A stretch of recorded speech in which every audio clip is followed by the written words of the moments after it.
I'm the wife of the oldest son, but that doesn't mean I want to get close to you, Nicole. I want to keep my distance. These were the words of my brother's wife when they had just gotten married. The three of us, my mother, my sister-in-law, and I, were having tea together. While I understand the importance of maintaining distance, I was shocked by her boldness in saying that to us so directly. The reason we were having tea was that my mother wanted to get along better with Amanda, but it seemed like Amanda didn't realize this, and I felt disappointed by her reaction. When we got home, I reflected on what happened. My mother smiled, but it was a lonely smile. She said Amanda was probably still feeling tense. My name is Nicole. I'm 33 years old and work in an office. I've been living with my mother in our family home since my father passed away from illness 10 years ago. Both of my brothers have their own families, but I have no plans to marry yet. It's not that I don't want to, but I enjoy my job and am happy with my current life.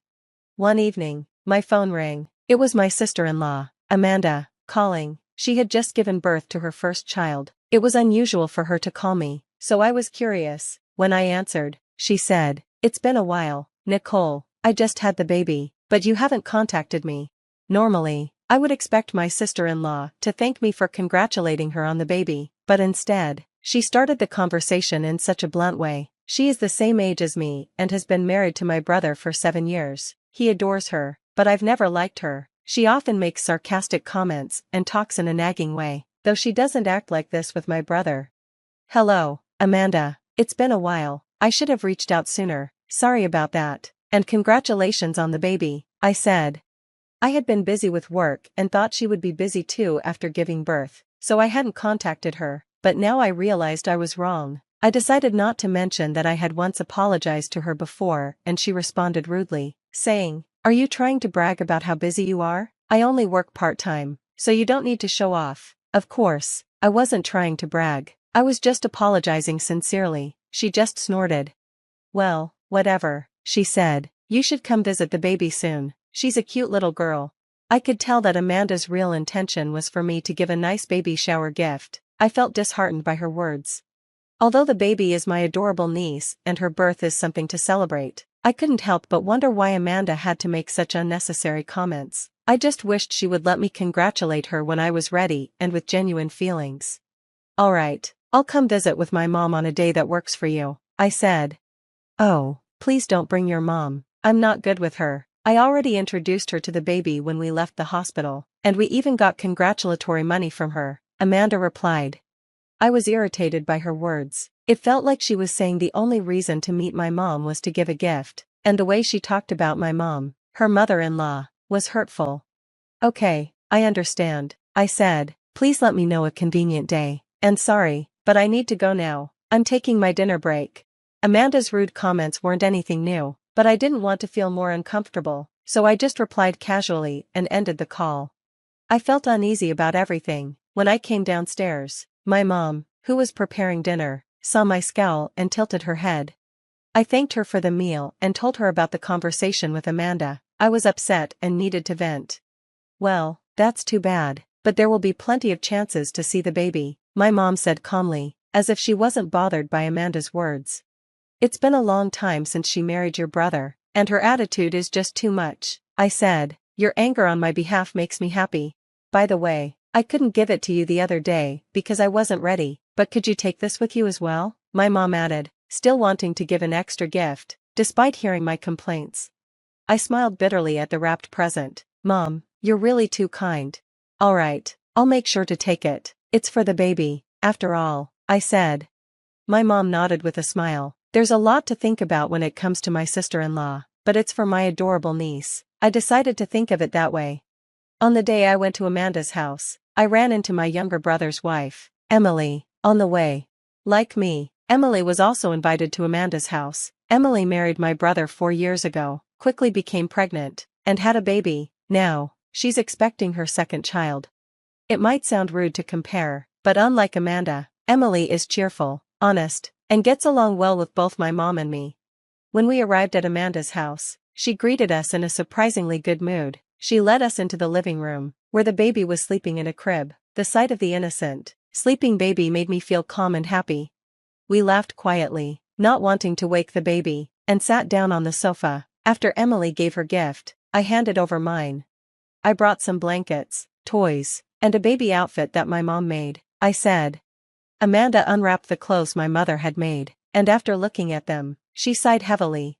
Handmade? That's worse than trash, she said. Why does she give us such a cheap gift? The other things aren't great either. I'm so disappointed. She carelessly threw the handmade clothes on the floor. My other sister-in-law quickly picked them up. That's so terrible. Our mother-in-law took so much time making these and wrapped them so neatly. If you don't want them, I'd be happy to take them, Emily said. Amanda just laughed dismissively at Emily's words. Really? She replied. If you want them that badly, go ahead, Amanda said, her tone clearly condescending. If you think they're worth keeping, please do. I'm sure my mother would be happy too, I responded. At my words, my other sister-in-law's face lit up. I'm so happy. These are like high-end brand clothes. When the baby is born, I'll dress them in these. I can't wait. Her innocent joy was somehow comforting. If my mother were here, she would probably say the same thing. Wait, what do you mean by high-end brand? Amanda asked, looking confused. After the three of us siblings became independent, my mother started selling her handmade crafts online. She used her skills in sewing and other hobbies, and over time, her work became a high-end handmade brand due to the quality of materials and design. The fact that they were handmade made them rare and valuable. She had even received collaboration offers from luxury brands. Amanda had never shown interest in me or my mother and kept her interactions to a minimum, so she didn't know about any of this. My brother should have known, but maybe he didn't think it was important to mention. After I explained, Amanda looked surprised. I never heard about that. Wait, that changes things. Give it back. She tried to grab the clothes back from my other sister-in-law, but I quickly stepped in between them and stopped her. What would you do if something happened to Emily or her unborn baby? I asked sharply. My words seemed to strike a nerve with Amanda. Her face turned red, and she started venting her emotions like steam from a kettle. No one would think clothes made by my mother-in-law as a hobby would be high-end. It's like a trick. You sly woman, she yelled. Nicole gets to do what she loves, even though we're the same age. It's not fair, she continued. Emily had a baby right away and is already expecting her second. It's so sneaky. Show some consideration and hold back a little. In short, that was her rant. Most of it had nothing to do with the current situation, and it seemed like the majority of it was jealousy towards me and Emily. I finally understood why she was always so harsh towards my family members, except my brother. After getting married, Amanda quit the job she loved and switched to part-time work so she could focus on housework and trying to have a baby. During this time, she may have felt resentment towards me for being able to work and towards my other sister-in-law for getting pregnant so quickly, but that's a separate issue. However, just because she's feeling this way doesn't mean she can say whatever she wants or ruin someone's heartfelt gift, whether it's high-end or not. Amanda's emotions exploded, and she started crying loudly, which made the baby cry as well. Emily, who was worried about the baby, tried to approach, but Amanda yelled at her, telling her to stay away from her child. Both Emily and I didn't know what to do. Then my brother came home from work. Seeing his wife and baby crying in this strange situation, his face showed he was confused. What happened? He asked. I explained what had been going on while my brother picked up the crying baby to try and calm it. He apologized to both Emily and me. I'm sorry, Amanda might be a bit neurotic because it's her first time parenting. Emily, I'm sorry to trouble you when you're pregnant. Are you feeling okay? His concern for Emily seemed to upset Amanda even more. She yelled at him, "Don't flirt with someone else's husband while you're pregnant." My brother scolded her, saying, "Stop it," but Amanda just whimpered and started crying again. I'll handle this. You two don't worry, you can go home. I'm sorry things turned out like this, even though Amanda invited you over, my brother said apologetically. As we left their house, I felt bad for Amanda. Outside, the sun was starting to set, and it was getting dark. I wondered if Amanda would be okay. I understood how she felt since I had been tense during my first pregnancy, and it was mentally tough. Despite being verbally abused, I still worried about Amanda. My mom and Emily are such kind-hearted people, and at least it didn't seem like Emily was hurt by Amanda's harsh words, which made me feel a bit relieved. Don't worry, my brother's there, so everything will be fine, I said, trying to cheer Emily up. A smile finally returned to her face. A few hours later, after dinner, I went back to my room and checked my phone. I saw multiple missed calls from Amanda. Yikes, I thought. I had a bad feeling about it. Hesitating for a moment, my phone vibrated again, and her name appeared on the screen. I wanted to turn off my phone, but knowing I had to deal with it, I answered the call. "Why didn't you answer sooner?" Amanda said, sounding clearly irritated. "I was having dinner," I replied. "What is my brother doing?" she asked. "He's in the bath now." I could tell she expected my brother to stop me from answering her calls. I could understand why she'd think that. My brother takes long baths, so Amanda probably wanted to complain about something while he wasn't around. Even though I had an idea of what was going on, I asked her, "So, what can I do for you?" "Send another set of baby clothes," she said. I couldn't help but blurt out, "What? Are homemade clothes worse than trash?" "Stop nagging," she replied. "It's a high-end brand, right? I want to brag about it on SMS. Ask your mother to make another one." I sighed, tired of her ridiculous request. It was even more absurd than usual. I wasn't expecting her to apologize, but this was too much. As I struggled to find the right words, she became even more aggressive. "What's with the sigh? Emily says she's already gotten hers, and everyone else has theirs too." From her words, I could tell she had called my other sister-in-law before me. She probably claimed the clothes as her own and tried to take them, not realizing how ridiculous she sounded. I couldn't help but burst out laughing. Laughter, shame on you, Amanda, throwing my mother's heartfelt gift on the floor, calling it worse than trash, and then changing your attitude when you find out it's a high-end brand. Aren't you embarrassed as an adult? If you really want it, apologize to my mother and ask her yourself. I had never been harsh with Amanda before. I always tried to be considerate of my mother and brother, but I had reached my limit. My mother knew the whole story about giving the baby clothes to Emily, and I didn't like that Amanda thought she could just ask for them. She should bow her head and ask for it herself once in a while. "So, you're saying all those mean things because it's about my child?" she asked, her voice shaking. "It has nothing to do with that," I replied, but she fell silent, and I could hear her sobbing on the other end of the line. She seemed to be very sensitive when it came to being criticized. "Everyone is so cold. I finally gave birth to a baby, and nobody's pampering me. I'm blocked by Emily, ridiculed by you, and my husband won't even take my side. In the end, only David is on my side." Her mentioning an unfamiliar name made me question what I had just heard. I was shocked to hear that even gentle Emily had blocked her, but she must have said something terrible to her on the phone. "Wait, who's David?" I asked. At my question, she gasped, realizing she had let something slip. She seemed to panic. As I waited for her to speak, I heard my brother's voice asking, "What's going on?" He must have just gotten out of the bath. Amanda was startled and stammered, "No, that's not David. He's just an online friend. You're misunderstanding things." I didn't know what the misunderstanding was, but Amanda was desperately trying to make excuses. Suddenly, I heard my brother's voice as he took the phone from her. "You're talking to Nicole." "Sorry, Nicole, but I need to talk to her for a moment." His voice was lower and angrier than usual. I agreed and hung up. It seemed like things were about to get worse.